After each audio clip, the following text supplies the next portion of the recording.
Okay, day five. Day five. Five. Five. All right. Yes. What are we doing today? So I thought we could talk about cause marketing today because, obviously COVID-19 is on everyone's radar.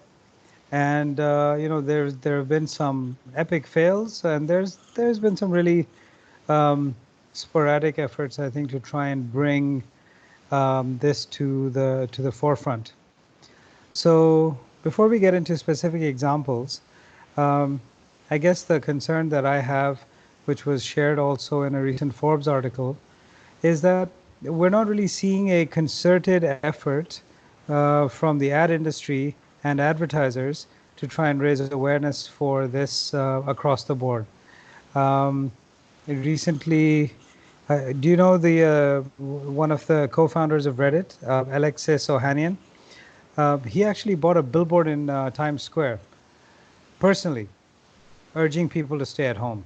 Like this is one billionaire doing his own thing. You've got Bill Gates going out there and talking. You've got, other well-intentioned billionaires who really want to make a difference, but their messaging is sporadic and they're not getting the kind of airtime and the visibility that they should have. So I don't know who to hold responsible for this. Is it the advertisers? Is it the advertising industry that has changed somewhat and isn't as creative or isn't as interested anymore? Well, what do you think? Well, I think everyone is in shell shock, right? When you're in shell shock, you're not being creative because this is not a long-term game. This is more like crisis comms for a lot of companies. Some of the companies still haven't put out the email saying that we care for you and we care for our customers. So Yeah. I think it's shell shock. That's the only way that I can explain it. That no one thought that they would see anything like this, but they're seeing it and they don't know what to do. And I can't even imagine them coming up with a strategy to communicate anything. Most of them are just you know uh, walking around wondering if they'll have a job tomorrow. Yeah, it's really weird. I think one interesting response that I read about is Ford, who's basically pulling all of their regular advertising from billboards, and they're introducing a car payment relief program. So just to let people know that, hey, look, if you own a Ford, don't worry about your payments. We're gonna tide you through this hard patch. And if it's 3 months or 6 months of payments that are suspended, it's not going to be a major difference in Ford's bottom line, but in the long term, their equity will skyrocket because customer loyalty will be incredibly powerfully impacted by something like this. Um, uh, I'm, I've read about this shoemaker, a small business in Israel, who saw an opportunity and basically overnight converted. Well, not overnight. It took him a while to source and develop masks, but he basically switched his entire workforce to making masks. And so he's now the only manufacturer of masks in Israel. Um, are you seeing any other activities like that in Canada? Are people trying to do anything positive? Yeah, so the company that manufactures hockey gear, right? That's one of the really big sports here, ice hockey. Hmm. They have moved their face visors or helmets into medical visors for PPE, and Yeah, I saw that. yeah, I think that's a very interesting spin on it. Public libraries have 3D printers here, and they've opened up those 3D printers for hospitals to manufacture whatever is needed. So you'll see these Wow. efforts, yeah. And then, of course, all the distilleries are manufacturing hand sanitizer, all the small distilleries. Yeah. Yeah, yeah. So all of that is happening, and I think that is amazing. As in a communication about the company, it tells the it tells the public that the company cares, that Yeah. they're out there in standing shoulder to shoulder with people in this time of crisis. Others did smaller things like Google Classroom opened up the full features for 3 months for schools anywhere, Mm. and Microsoft Teams went free for schools. But one could wonder whether that was done to really help people or just to get them onto the system, and then after 3 months they have to pay. So Yes. so it's Building market share. uh-huh, uh-huh. Yeah. So one can see the efforts, but you're right in terms of communication. Uh, I'm going to go out and say that I don't know if this is the right time to even have any communication at all in terms of communication strategy. If you're doing something, talk about it. What are you doing for your employees, for your companies, vendors, for the stakeholders? I think that needs to be Hmm. communicated, but does that need to be done through an advertising campaign or to put the message out there? Even that whole thing is arguable in a crisis time. No, I think I agree with you. I think it's fine that if a company is encouraging people to wash their hands or to do whatever. I mean, then they're putting it out there on social to their followers and making little videos and stuff. That's fine. I guess my bigger issue is we were talking about this earlier, but in the 60s and 70s, Smokey the Bear was created in a partnership between Madison Avenue and the National Association of State Foresters. And Smokey basically told people that, look, it's people that light forest fires, so just stop doing it. And then, in the 70s, there was this amazing America the Beautiful campaign, which was against littering. And then in the 80s, there was this massive campaign against drugs. I don't know if you remember, but I read a case study on this. It was an ad showing very, very simple, just a frying pan, an egg broken into the frying pan, and the egg sizzling in the oil. And the idea was that this is your brain on drugs. Um, where is that? I do agree with you that maybe it's early and people are in shock. I mean, I'm watching Governor Cuomo smiling in ridicule of Trump's idea that he's going to quarantine parts of New York. And he says it's unconstitutional, it's illegal, Americans would never stand for. And Cuomo has actually been doing a lot to raise awareness. But even for him, quarantine is too much. The rest of the world is in quarantine right now. And in the US, they're still saying, no, no, no, quarantine is too much for us. So where is that thought leadership going to come from when people finally say, look, you know what? 10,000 people have died in Italy. Yeah. And the numbers are still going up.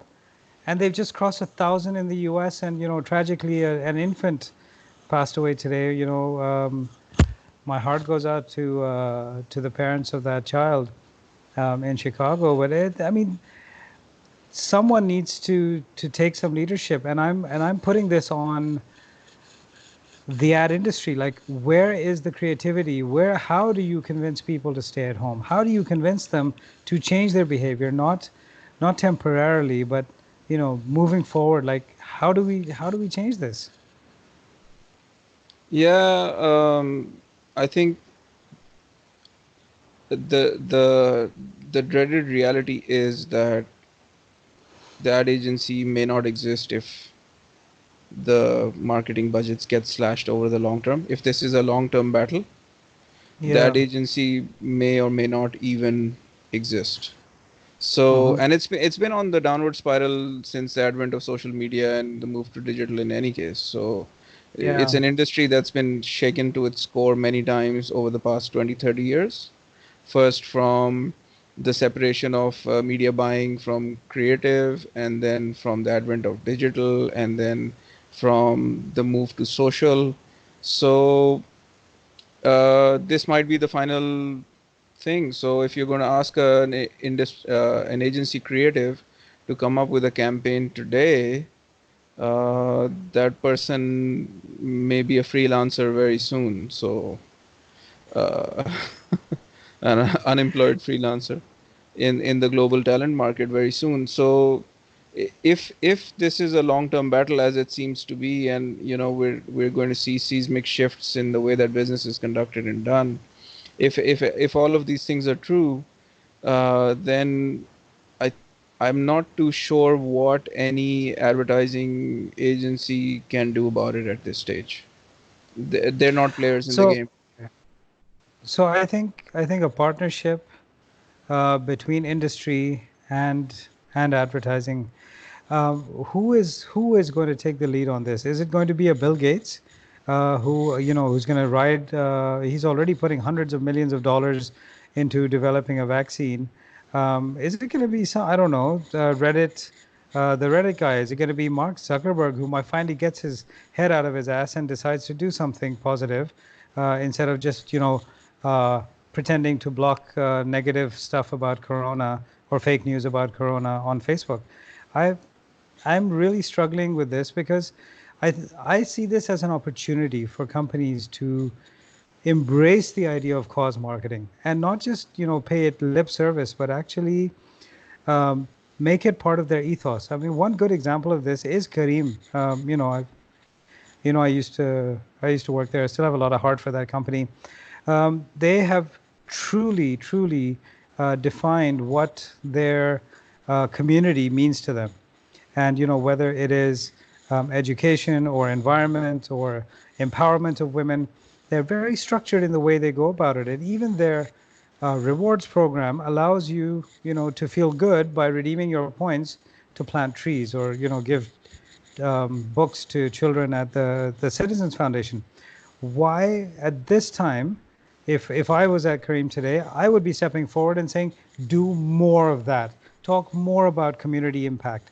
Talk, embrace that side of the challenge more than perhaps talking about how well we treat our captains and what we're doing for customers. The reality is rides are probably you know through the floor, like no one is going out. So who the hell is riding in a Kareem right now? Only in case of an emergency, I would imagine, or for deliveries. So use this time to strengthen that emotional bond that you have with customers. I think it would apply for pretty much everyone. I've been watching ads on Pakistani television for the last, well, several days, as has everyone else who's been glued to the news. And what do I see? I see a guy, I won't name the bank, a guy dancing between ATMs. Like, what in the actual hell are you thinking? Who is dancing with ATMs? No one's even going to the ATM machine if they can avoid it. It's completely tone deaf. Um, it's the same with pretty much every other ad that you see on TV in Pakistan. People have still not figured out what the hell they're going to do, and it's been a month. You know what I mean? They're churning out the same content, the same crap.